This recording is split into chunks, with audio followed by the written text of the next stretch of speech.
নমস্কার, আমি পার্থ। শুরু করছি আজকের অনুষ্ঠান থার্ড বেল। আর এই থার্ড বেলে আজ আমাদের যিনি অতিথি, তিনি প্রবীণ এক নাট্য ব্যক্তিত্ব, ডক্টর তাপস দাস। স্যার, আপনাকে আমাদের অনুষ্ঠান থার্ড বেলে অনেক অনেক স্বাগত। স্যার, দীর্ঘ একটা করোনা কাল পার করে এসেছি, এখনও সেই করোনা কালের মধ্যেই আমরা জীবনযাপন করছি। তো এখানে দাঁড়িয়ে আমি আপনাকে জিজ্ঞাসা করব, আপনি কেমন আছেন? নমস্কার। সত্যি 2020 ছিল এক কঠিন বছর। আমরা থিয়েটারের মানুষরা মঞ্চের আশেপাশে থাকতেই ভালোবাসি, ঘরের মধ্যে বন্দী হয়ে নয়। তাই স্বভাবতই এই আনলক পর্বে ভালো লাগছে, যদিও অবস্থা এখনো ঠিক আগের মতো স্বাভাবিক হয়নি। স্যার, 60-এর দশক থেকে 90-এর দশক কলকাতা তথা বাংলা থিয়েটারের স্বর্ণযুগ বলে মনে করা হতো। কিন্তু সময়ের সঙ্গে সঙ্গে সেই গৌরব, সেই গরিমা ধীরে ধীরে স্তিমিত হতে থাকে।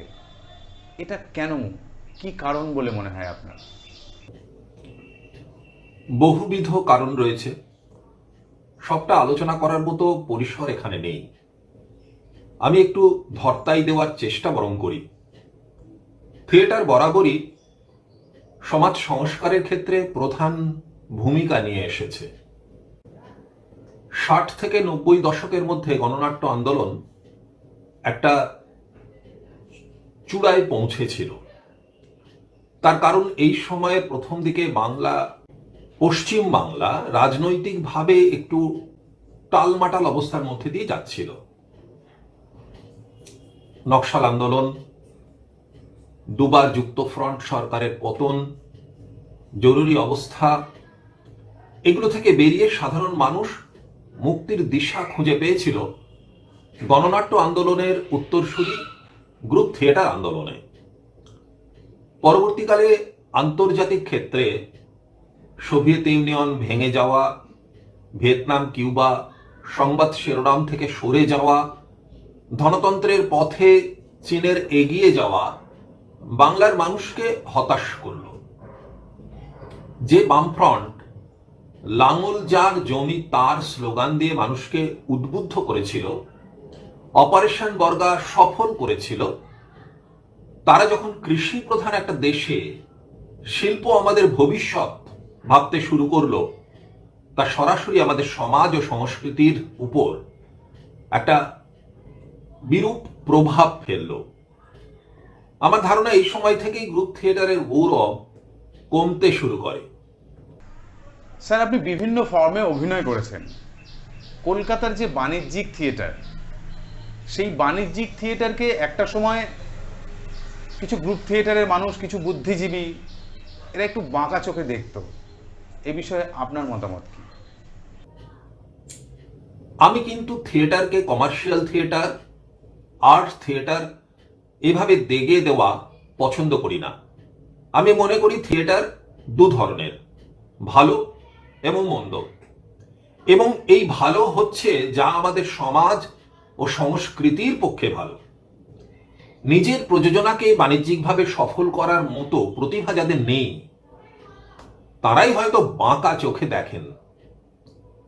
উত্তর কলকাতার চিত্রতারকা খচিত যে থিয়েটারের চল ছিল, তা আমাদের থিয়েটার চর্চাকে বহুলাংশে পুষ্ট করেছে। দু একটা ব্যতিক্রম বারবধূ বা সম্রাট সুন্দরী তাকে অপ্রাসঙ্গিক করতে পারে না। তথাকথিত এই বাণিজ্যিক থিয়েটারের হাত ধরেই শম্ভুমিত্র, উৎপল দত্ত, সৌমিত্র চট্টোপাধ্যায়, অজিতেশ বন্দ্যোপাধ্যায়, রুদ্রপ্রসাদ সেনগুপ্ত, মেঘনাথ ভট্টাচার্য এবং অধুনা ব্রাত্য বসু সফল হয়েছেন। এদের সৃষ্টি বাণিজ্যিকভাবে সফল, অথচ ভালো নাট্য। স্যার, আপনি প্রসেনিয়াম থিয়েটারের একজন উজ্জ্বল নক্ষত্র। তো পথনাটিকা বা থার্ড থিয়েটার, এটা কি প্রসেনিয়াম থিয়েটারের বিকল্প হতে পারে, বা এটা কি পাশাপাশি চলতে পারে? আপনার কি মনে হয়? আমি মনে করি না থার্ড থিয়েটার কোনোদিন প্রসেনিয়াম থিয়েটারের বিকল্প হতে পারবে। আসলে প্রসেনিয়াম থিয়েটারের খরচ দিন দিন যেভাবে বেড়ে যাচ্ছে, যদি সরকারি অনুদান না পাওয়া যায়, তাহলে তা চালিয়ে নিয়ে যাওয়া অনেকের পক্ষেই আর সম্ভব হচ্ছে না। তাই আসছে বিকল্প ভাবনা। এখন যে মানুষ বিছানায় শুয়ে মোবাইলে হলিউডের ছবি বা ভারতে তৈরি স্মার্ট ওটিটি প্রোডাকশন দেখছেন, তাকে যদি প্রেক্ষাগৃহে টেনে নিয়ে যেতে হয় তাহলে তাপস সেন, সুরেশ দত্তর অঙ্গার কল্লোলের মতো ম্যাজিক দেখাতে হবে। পাড়ার প্যান্ডেলে বিনা পয়সায় যে নাটক দেখতে পাওয়া যায়, সেটা নামী প্রেক্ষাগৃহে বেশি টাকার টিকিট কেটে মানুষ দেখবেন কেন? এই প্রসঙ্গে মনে পড়ছে মস্কোর প্রায়োটর ফেমেঙ্কো ওয়ার্কশপ থিয়েটারের নির্দেশক বন্ধু আইভান পপোভস্কির আমন্ত্রণে মস্কোতে দেখেছিলাম এলিস থ্রু লুকিং গ্লাস। অত্যাধুনিক একটি প্রযোজনা, খুদে দর্শকপূর্ণ প্রেক্ষাগৃহ মুহুর্মুহু হাসি, চিৎকার ও হাততালিতে মুখরিত হয়ে উঠছিল। অনেক দামের টিকিট কেটেও মানুষ তাদের সন্তানদের নিয়ে এসেছেন প্রেক্ষাগৃহে। আর কি দৃষ্টিনন্দন, কারিগরি চমৎকারিত্বে পূর্ণ সম্পূর্ণ একটি শিশু উপযোগী মনোরঞ্জন। কলকাতায় এসো নাটক শিখির আমন্ত্রণে 2019 সালে দ্বিতীয় বিশ্ব শিশু নাট্য উৎসবে রাশিয়ার সেন্ট পিটার্সবার্গ থেকে এসেছিল কলকাতায় অ্যাট নার্ভা গেটস এবং মঞ্চস্থ করেছিল একটি অবিস্মরণীয় প্রযোজনা বেকারি অফ গ্রিম ব্রাদার্স। সন্ধ্যা 6টায় নাটক মঞ্চসজ্জা তারা শুরু করেছিল বেলা 11টা থেকে। 9 জনের দলের 6 জনই ছিল মঞ্চের বাইরের কারিগরি সহশিল্পী। অভিনয় দেখে উচ্ছ্বসিত প্রশংসা করেছিলেন বিভাস চক্রবর্তী, দেবাশিস মজুমদার, তরুণ প্রধান প্রমুখ। এমন ব্যয়বহুল প্রযোজনা তো রাস্তায় করা সম্ভব নয়।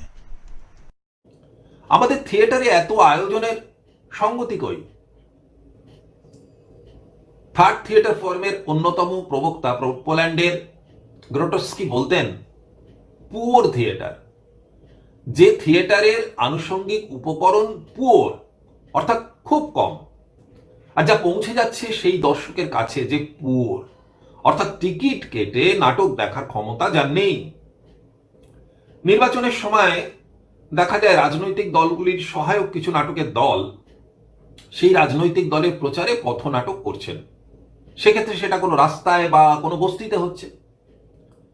এক্ষেত্রে খরচ সাপেক্ষ কোনো উপকরণ লাগছে না, বা কখনো কোনো সরকারি প্রচার, স্বচ্ছতা অভিযান, বেটি বাঁচাও, কন্যাশ্রী, পণ প্রথা, শিশুশ্রম ইত্যাদির পক্ষে প্রচার নাটক করে সরকারি সাহায্য পাওয়ার আশায় কেউ কেউ পথনাটক করছেন।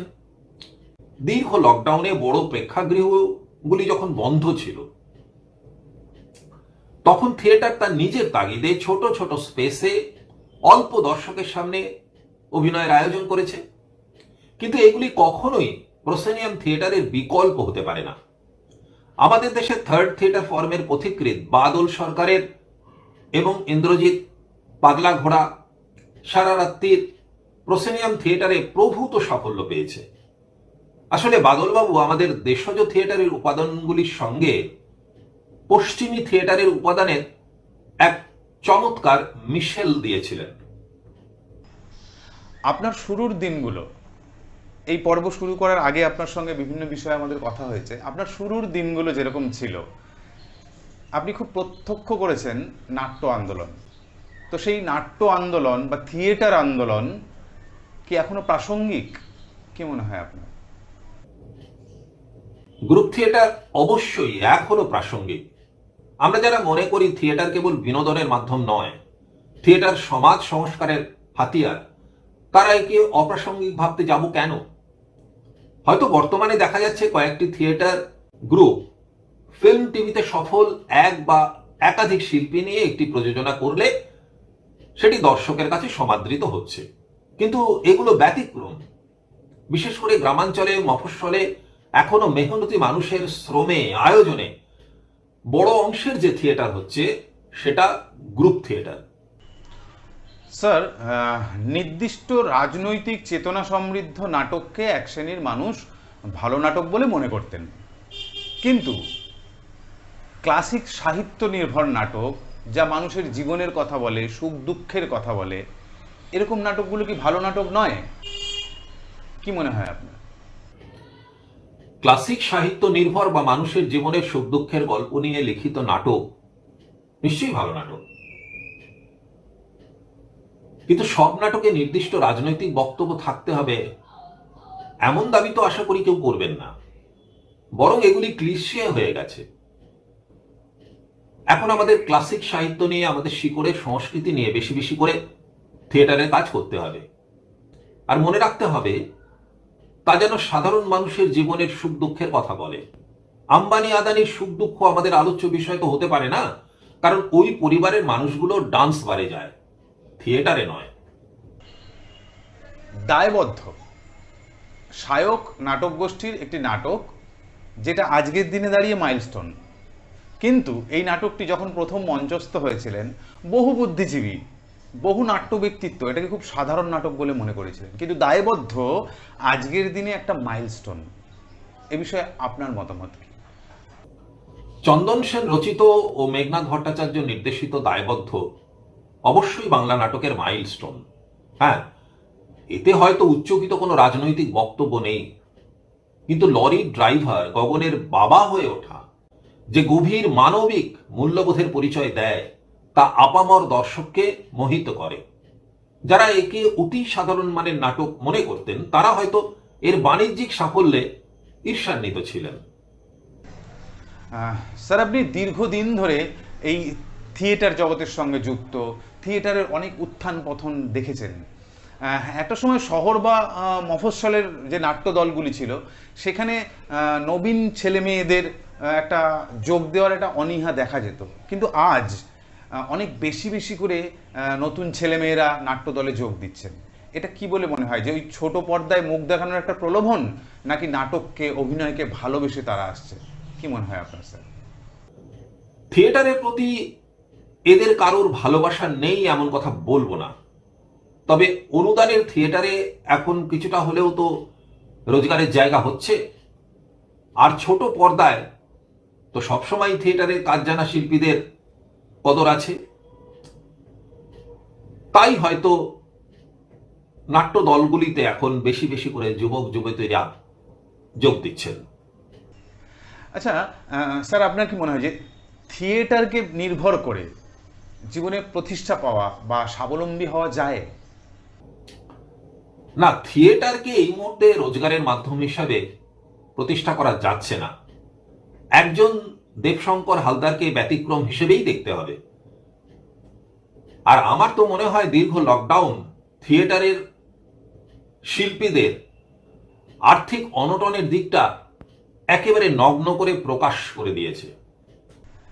স্যার, আমরা আগেই আলোচনা করেছি নাট্য আন্দোলন, থিয়েটার আন্দোলন নিয়ে। তো আমি এবারে যেটা বলবো, পশ্চিমবঙ্গের বাম রাজনীতি এবং নাট্য আন্দোলন এটা অঙ্গাঙ্গিভাবে জড়িত। এই নাট্য আন্দোলনের শুরুর দিকে বহু ছোট ছোট দলগুলোকে একত্রিত করে মানুষের ভালোর কথা, মানুষকে একত্রিত কথার কথা বলা হতো। কিন্তু যত সময় গড়িয়েছে তত দেখা গেছে সেই দলগুলি কেউ কেউ ব্যক্তি নির্ভর, কেউ কেউ রাজনৈতিক দল নির্ভর হয়ে গেছে। যারা একত্রিত হওয়ার কথা বলতো, মুক্তির কথা বলতো, সংগ্রামের কথা বলতো, ধীরে ধীরে তারা সব ছড়িয়ে ছিটিয়ে গেল। আসলে তারা কেউ একত্রিত ছিল না। এ বিষয়ে আপনার মতামত কি? নিপীড়িত মানুষদের ঐক্যবদ্ধ করা ও তাদের মুক্তির লড়াইয়ে সামিল করা থিয়েটারের কাজ নয়, ওটা রাজনৈতিক দলের কর্মসূচি। থিয়েটার তার সহায়ক শক্তি মাত্র। আর নাট্যদল ব্যক্তি নির্ভর হওয়াই উচিত। পৃথিবীর ইতিহাসে দেখবেন যে দেশের সমস্ত মানুষ একজন নেতার পিছনে ঐক্যবদ্ধ থেকেছে, সেই দেশ এগিয়ে গেছে। অধিক সন্ন্যাসীতে গাজন নষ্ট হয়। স্যার, আপনার সঙ্গে দীর্ঘক্ষণ আমাদের কথা হচ্ছে। বাংলা থিয়েটার আজ যেখানে দাঁড়িয়ে আছে, বা আপনারা যেভাবে থিয়েটারের উপস্থাপনা করছেন, প্রযোজনা করছেন, এটাকে যদি আরও ভালো করতে হয়, আরও সুন্দর করতে হয়, প্রযোজনায় আরও উন্নত হতে হয়, তাহলে কি কি পদক্ষেপ নেওয়া উচিত বলে আপনার মনে হয়?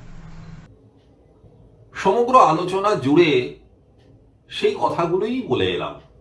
অর্থাৎ আমাদের নাট্য প্রযোজনা আমাদের শিকড়ের সংস্কৃতির কথা বলবে, সাধারণ মানুষের সুখ দুঃখের কথা বলবে, নজর কাড়া আধুনিক মঞ্চ ও কারিগরি ব্যবস্থা তাতে থাকবে। স্যার, বাংলা থিয়েটারের একজন প্রাতঃস্মরণীয় নাম শম্ভু মিত্র।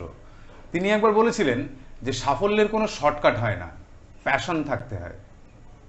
আজকের দিনে দাঁড়িয়ে এই কথাটা কতটা সত্যি বলে মনে হয় আপনার? একদম সত্যি কথা। সাফল্যের কোনো শর্টকাট হয় না, প্যাশন দরকার, আবেগ দরকার, নিজের কাজটাকে পাগলের মতো ভালোবাসতে হয়। সেটা শম্ভু মিত্রের সময়ও সত্যি ছিল, আর আজও সত্যি। স্যার, আপনার সঙ্গে দীর্ঘক্ষণ কথা হলো, আমরা বিভিন্ন বিষয়ে জানলাম, নিজেদের সমৃদ্ধ করলাম। এই অনুষ্ঠান যারা দেখছেন তারাও অনেক অজানা কথা জানতে পারলেন, অনেক সমৃদ্ধ হলেন। স্যার, আপনার কাছে আমার প্রশ্ন সেটা হচ্ছে, এই যে নতুন প্রজন্ম যারা থিয়েটারে আসছে, অভিনয় করবে বলে আসছে, তাদের কি ভেবে আসা উচিত বা কি মানসিকতা নিয়ে আসা উচিত বলে আপনি মনে করেন, বা আপনার মতামত কি? আমি তো ছোটদের সঙ্গে থিয়েটার চর্চা করি, ছোটদের সবসময় বলি লেখাপড়াটা আগে করতে হবে। লেখাপড়া না জানলে ভালো থিয়েটার করা যায় না। আর যেহেতু থিয়েটার এখনো রোজগারের মাধ্যম নয়, তাই লেখাপড়া না জানলে আগামী দিনে থিয়েটার চর্চা করাটাই তো বন্ধ হয়ে যাবে। বন্ধুরা, আমরা এতক্ষণ কথা বলছিলাম ডক্টর তাপস দাস মহাশয়ের সঙ্গে। তিনি বাংলা থিয়েটারের একজন উজ্জ্বল মুখ, তিনি বাংলা থিয়েটারের একজন বলিষ্ঠ অভিনেতা, নির্দেশক। তার সঙ্গে কথা বলে নাটকের অতীত ভবিষ্যৎ সম্পর্কে আমরা অনেক কিছু জানতে পারলাম, অনেক কিছু শিখতে পারলাম। স্যার, আপনাকে অনেক অনেক ধন্যবাদ। মানা টিভি ইন্টারন্যাশনাল বাংলার পক্ষ থেকে আপনাকে অনেক অনেক শুভেচ্ছা। আপনি ভালো থাকুন, সুস্থ থাকুন। বন্ধুরা, আজ আসি, আগামী পর্বে ফিরে আসবো কোনো উজ্জ্বল নক্ষত্রকে নিয়ে। ততক্ষণ সুস্থ থাকবেন, ভালো থাকবেন। নমস্কার।